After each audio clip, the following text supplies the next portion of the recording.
Chers coloristes, bonjour. Je voulais vous faire une présentation de ma chaîne pour débuter et puis pour que vous appreniez aussi à me connaître. J'ai fait une vidéo time-lapse hier que j'ai publiée et du coup là aujourd'hui je voulais répondre aux questions d'un tag qui tourne en fait sur les chaînes colo, en sachant que j'ai un peu du mal à respecter les règles. Donc du coup, j'ai repris les questions, mais je les ai refaites un petit peu à ma sauce. Donc bon, le fond reste le même. Les réponses aux questions restent quand même à peu près les mêmes que les réponses aux tags. Mais bon, je suis un petit peu moins disciplinée, donc voilà. Écoutez, allons-y. Donc la première question, c'est comment as-tu découvert l'art-thérapie? Alors, l'art-thérapie, en fait, je connaissais sans connaître. C'est-à-dire que je voyais dans les rayons des librairies des livres de coloriage pour adultes, etc. Et en fait, ça me parlait pas trop.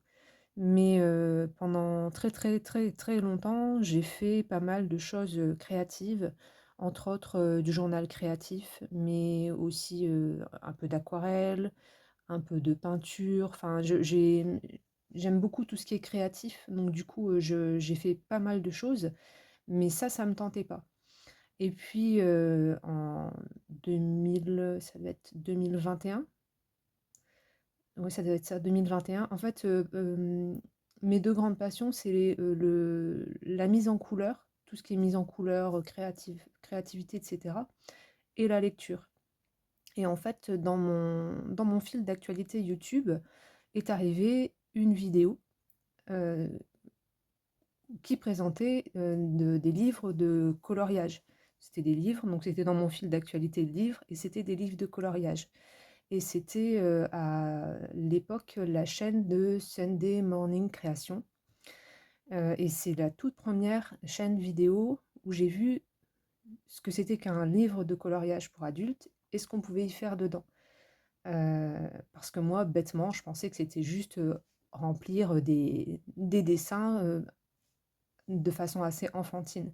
Et sur cette chaîne-là, j'ai commencé à voir que on pouvait faire des choses vraiment plus poussées avec ces livres, et ça m'a intéressée. Et la deuxième vidéo que j'ai regardée, c'est une vidéo de Steffi Sweet Color. Je pense que beaucoup de vous ont commencé avec les vidéos de Steffi Sweet Color. Et en fait, j'en ai regardé une ou deux, et à un moment donné, elle présentait un coloriage dans le... Il y en a eu deux qui m'ont interpellée. Une qui présentait un coloriage dans un livre d'Anna Carlson et une autre qui présentait un coloriage dans un livre de Kirby Rosanne. Et là, dans mon cerveau, ça fait... Je me suis dit, mais c'est pas possible, ça existe ça? Ça existe ce genre de livre? Et on peut faire ça? Et donc du coup, là, ça commençait à m'interpeller et je cherchais quelque chose qui, à la fois, une activité qui à la fois m'apaise et en même temps est artistique et en même temps ne me demande pas trop de, comment dire, pas trop de préparation, pas de sortir tous mes pots de peinture. Enfin, je cherchais quelque chose qui me sollicitait pas trop, mais qui avait quand même un effet à la fois un peu anti-stress et quelque chose de créatif. Et du coup, je me suis dit, bah voilà, c'est ça, c'est ça qu'il me faut. Donc, je m'y suis, j'ai regardé plusieurs vidéos, des vidéos, des vidéos. Et du coup, à force de regarder ces vidéos à Steffi Sweet Color, je me suis dit, allez, je vais me chercher un livre de coloriage et moi aussi, je vais essayer. Et donc, je me suis acheté mon tout premier livre de coloriage. À la base, je voulais un livre d'Anna Carlson.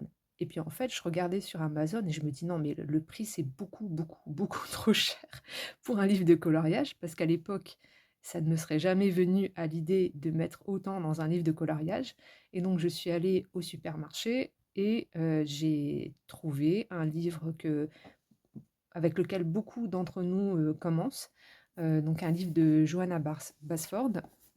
Donc le mien, c'était Jardin secret.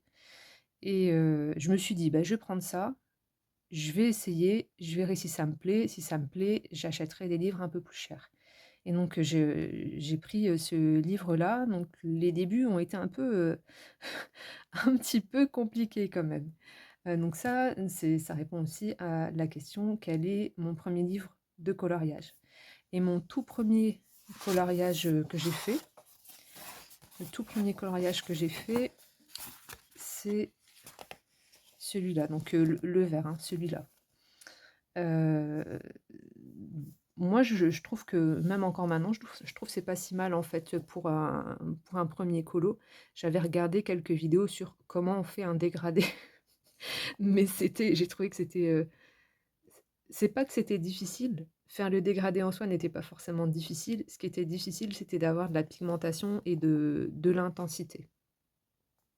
Le Donc là, du coup, je l'avais fait avec du crayon de couleur et autour, j'avais fait avec de l'aquarelle, en sachant que j'avais essayé de reproduire les techniques d'aquarelle que je connaissais. Et c'était une erreur parce que l'aquarelle dans un livre de coloriage, la technique n'est pas la même que de l'aquarelle sur papier, aquarelle avec dessin, etc. Donc, donc voilà, donc les débuts ont été un petit peu difficiles. Les tout premiers crayons de couleur que j'ai utilisés, c'était des crayons que j'avais qui n'étaient pas forcément adaptés à la mise en couleur à sec. Mais en fait, j'ai fait avec. Donc, du coup, moi, j'avais c'est des Goldfaber, je crois, ceux-là. Voilà, des Goldfaber Aqua. Ça, c'est des vieux, c'est très très vieux ces crayons-là. Je les avais quand j'étais. Il y en a certains, je les avais quand j'étais encore. Voilà, quand j'étais quand j'étais beaucoup plus jeune, quoi. Donc, j'avais quand même pas mal de Goldfaber Aqua. J'avais quelques. Ceux-là, ils sont super bien, mais ils les font plus. C'est des Goldfaber aussi, Hard Grip. Et ils sont super bien en fait. Ils en font plus. Et du coup, j'avais également. Oh, mais j'en ai plus là. J'ai revendu beaucoup. Ah bah oui, je les ai revendus. J'ai revendu tous mes Albrecht Dürer, mais du coup, j'avais quelques Albrecht Dürer, pas beaucoup. Et, j'ai fait avec ça en fait. Donc je me suis débrouillée avec ça. Et les tout premiers crayons de couleur à sec que j'ai, je vais vous montrer. Je les utilise encore. Et ceux-là, je les avais achetés grâce à une vidéo de Steffi Sweet Color qui en parlait. Ce sont les Giotto Style Novo. Et, je les utilise encore en fait. Je les aime bien. Ce qui est dommage, c'est qu'ils n'ont pas beaucoup de couleurs. Et j'avais commencé, pareil, à acheter une petite boîte en magasin chez Cultura parce que ils n'en ont que en petite boîte. Mais je me suis retrouvée très très vite limitée. Du coup, j'ai commandé, je crois que c'est une boîte de 50 sur Internet, il me semble. Attendez, c'est numéroté. Ouais, c'est ça, c'est 50. Ouais, 50, et j'avais acheté le kit pot avec. Et j'ai beaucoup aimé. Beaucoup aimé. Et après, je suis passée à d'autres crayons, Castle Art. Donc, mais j'ai pas. Je vous ferai un petit topo matériel au fur et à mesure, mais j'ai pas tant de gamme que ça. J'en ai pas des dizaines et des dizaines. Donc voilà à peu près comment j'ai commencé. Ensuite, il y a une question qui demande en gros quel type de coloriage je colorie. Donc moi, principalement, à, allez, ouais, 90%, 90%, ce sont des coloriages d'illustrateurs. Pas des coloriages Disney. Je ne colorie pas du tout du Disney. Je préfère colorier dans des livres de coloriage d'illustrateurs. Donc je colorie dans des livres de coloriage d'illustrateurs. Je colorie aussi, ça j'aime bien aussi de temps en temps. En plus, comme je lis beaucoup, j'aime bien aussi, je colorie des marque-pages. Donc j'en ai de plusieurs sortes. Et dernièrement, tout dernièrement, je me suis mise au coloriage mystère. Et ça, c'est incroyable parce que je comprenais pas en fait. Je comprenais pas le plaisir qu'on pouvait avoir à colorier du coloriage mystère. Et en fait, bah, j'ai compris parce qu'en fait, quand j'ai commencé, j'ai commencé pas avec celui-là, j'ai commencé avec celui-là. Mais je vous parle de ça, c'était en janvier de cette année, hein. J'ai commencé avec celui-là. Et en fait, j'ai compris le plaisir qu'il pouvait y avoir à colorier les mystères, parce que moi, ça me calme. Le fait de devoir chercher les cases, juste mettre la couleur, pas se poser du tout de questions par rapport à, bah voilà, pas chercher ses couleurs, et puis rechercher les numéros. En fait, je sais pas, moi, ça me calme. Donc ça, mais c'est vraiment tout récent que, que je colorie des coloriages mystères, c'est vraiment extrêmement récent. Et j'en ai pas beaucoup, j'en ai que 3. Donc voilà pour le type de coloriage. Alors ensuite, il y avait une question, c'était quel livre de coloriage me fait le plus peur? Alors, celui qui me fait le plus peur, c'est un livre bien sûr dans lequel j'ai pas colorié, puisque j'ai peur de colorier dedans. C'est celui-là. Donc c'est Les Mondes Fantastiques de Alessandra Fuzzi. Fuzzi, je pense. Et en fait, j'adore ce livre. Les illustrations sont magnifiques. Elles sont épiques, les illustrations. Et en fait, elles sont tellement épiques, elles sont tellement belles que j'ai peur d'aller dedans, en fait, parce que j'ai peur, en fait, de faire le truc et qu'après, ça me plaise plus. Mais je sais comment remédier au problème. Quand j'ai peur d'aller dans un livre comme ça, quand il me plaît vraiment beaucoup, ce que je fais, c'est que je l'achète en double. Comme ça, je me dis, bon, s'il y en a un qui est raté, c'est pas tellement grave, t'as un deuxième livre et tu pourras te rattraper. Donc celui-là, je vais m'y mettre, mais il faut que j'achète un deuxième exemplaire, en fait, parce que sinon j'irai jamais dedans. Ensuite, il y avait une question concernant mon illustrateur préféré. Donc du coup, il y a Alessandra Fuzzi, en sachant qu'elle a aussi fait des mythographiques. Donc j'en ai un de mythographique qu'elle a illustré. Et après, il y a Kerby Rosanne. Là, j'ai pas... mes Kerby Rosanne, ils sont en bas. Mais Kerby Rosanne... en fait, ce qu'il y a, c'est que c'est un petit peu dans le même style. C'est-à-dire que c'est épique. C'est dans des mondes imaginaires. Et ça me plaît, en fait, de partir dans un autre monde quand je colorie. Donc voilà, voilà. Ensuite, il y avait mes derniers achats. Mes derniers achats, je pense que ça doit être... En fait, j'achète pas beaucoup. Souvent, quand j'achète, ce sont des promotions au Géant des Beaux-Arts.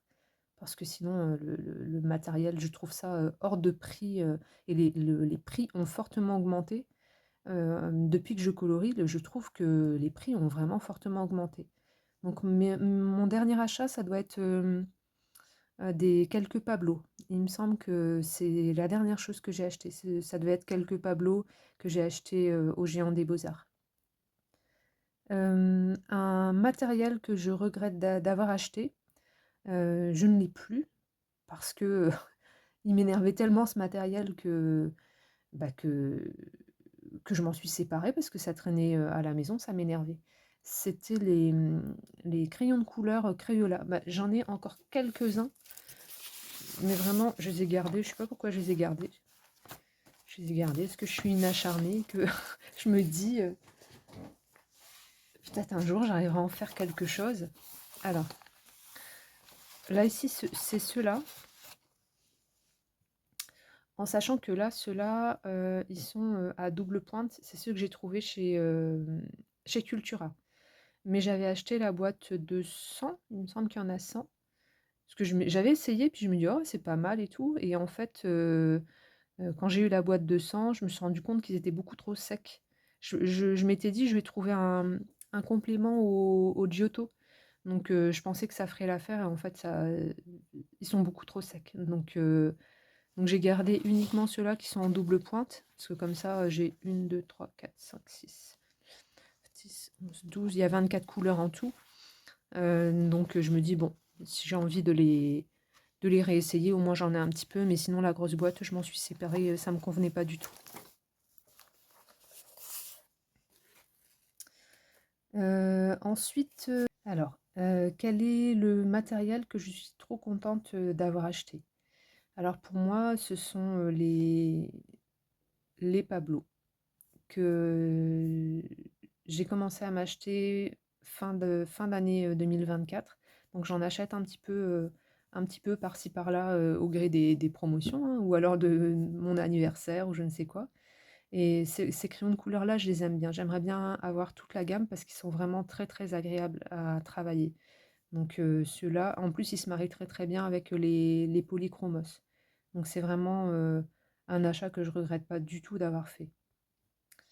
Le matériel indispensable. Alors, bah, des crayons de couleur. Si vous aimez le crayon de couleur, des crayons de couleur. Donc moi, bon là, j'en ai, je sais même plus où les tiens. Bon, j'ai un polychromos qui traîne ici parce qu'en fait, je me balade entre le bas, en bas, j'ai une partie de mon matériel et en haut, j'en ai une autre partie. Donc bon là, j'ai du polychromos, donc indispensable, le crayon de couleur. Autre indispensable que j'ai toujours à portée de main et que j'ai en double, le taille crayon. Donc moi j'utilise le DAL 133 et j'adore en fait. Je l'adore tellement, j'en ai deux. J'en ai un en bas et un en haut, comme ça j'ai pas besoin de me déplacer pour tailler mes crayons et moi personnellement il me convient très très bien et j'aime beaucoup ce taille crayon. Ensuite, en autre matériel indispensable, alors on va avoir tout ce qui est stylo gel, Posca et compagnie, mais moi je veux surtout vous parler des noirs et des blancs.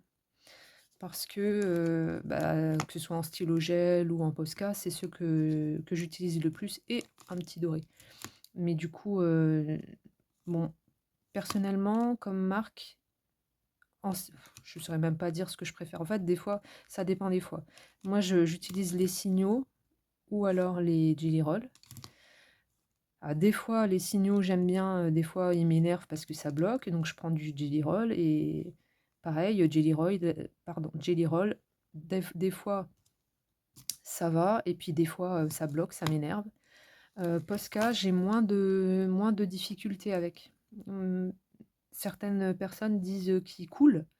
Moi, j'ai pas eu ce problème-là, donc et j'aime bien parce que c'est plus facile, c'est plus ergonomique pour moi d'utiliser les Posca. Ensuite, du coup, hop, j'ai le Lumocolor. Et ça, c'est vraiment super aussi pour mettre des touches de lumière. Je trouve que c'est vraiment impeccable.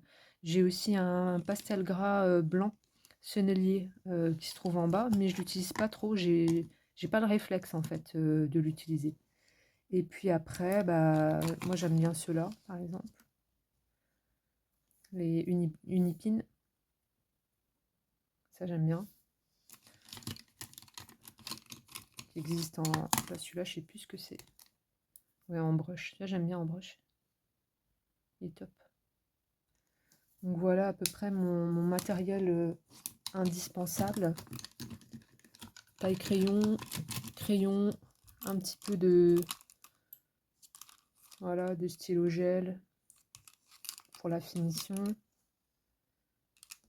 Ah, les finitions, c'est pas ce que je préfère faire, hein, vous verrez, c'est toujours le truc où, des fois, c'est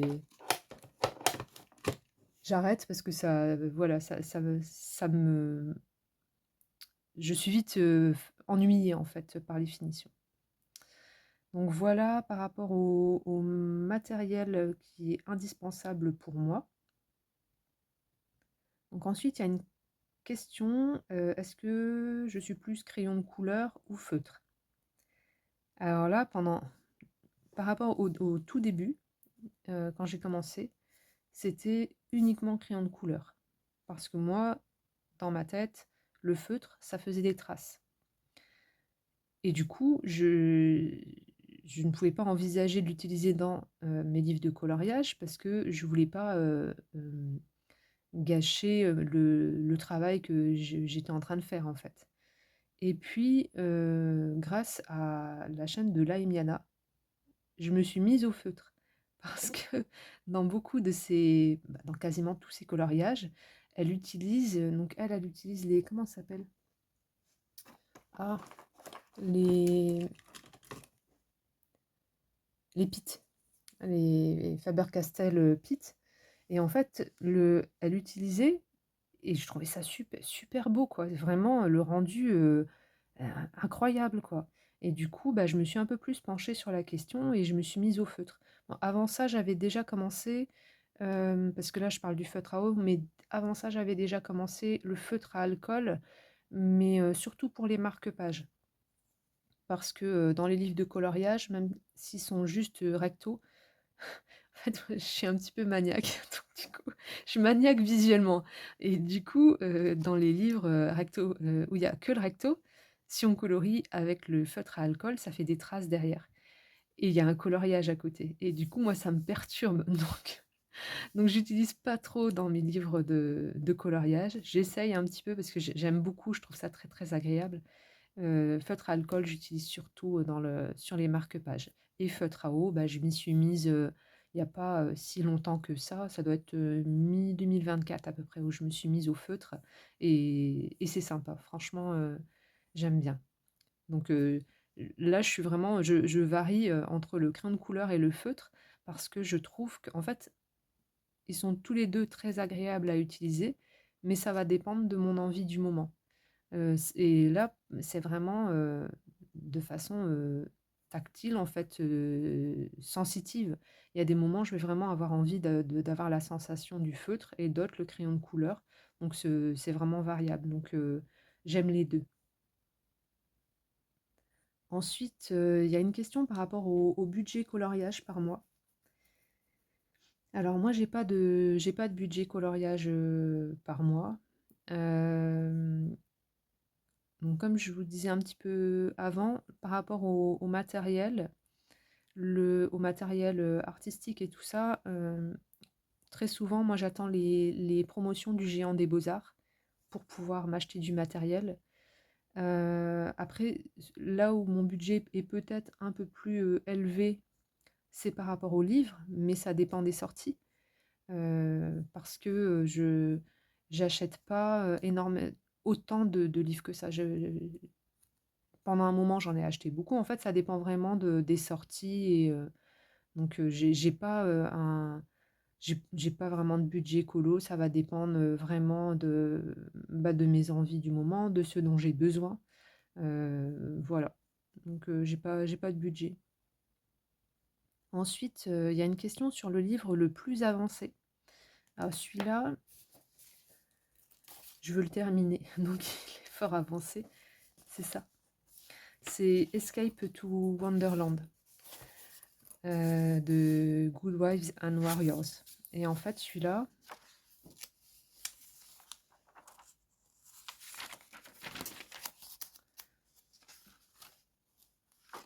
je ferai un flip un de ces jours, peut-être quand il sera terminé, parce que j'ai vraiment fort avancé. Et j'en suis à peu près, donc j'ai quasiment tout fait dans l'ordre, jusque. Je